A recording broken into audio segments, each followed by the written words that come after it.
This is the Lone Crater YouTube. We hope this video helps. Welcome to this comprehensive guide on optimizing your Delta Force settings. Getting your game configured just right is crucial for a smooth and enjoyable experience.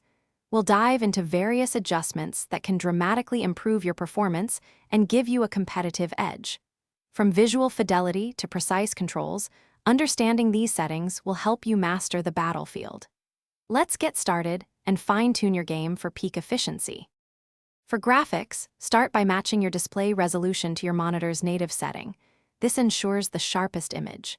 To boost frame rates, consider lowering texture quality to medium or even low, especially if you experience stuttering. Disabling anti-aliasing or setting it to 2 times can also free up valuable processing power.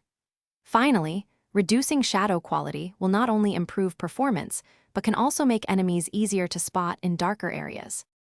Moving on to audio and controls, a master volume of around 75% often provides a good balance without being overwhelming. Crucially, enable directional audio cues.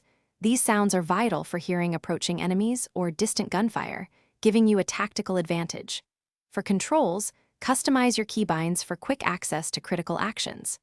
Experiment with mouse sensitivity, aiming for a range between 0.5 and 1.5 to find your perfect balance of speed and precision.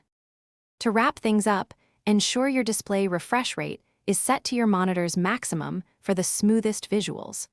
Always close any unnecessary background applications before playing to dedicate all system resources to the game. Regularly updating your graphics drivers is also essential for maintaining optimal performance and compatibility. Remember, the best settings are often personal, so don't hesitate to experiment and find what truly enhances your Delta Force experience. Happy gaming! Thanks for watching. Consider subscribing if we helped you.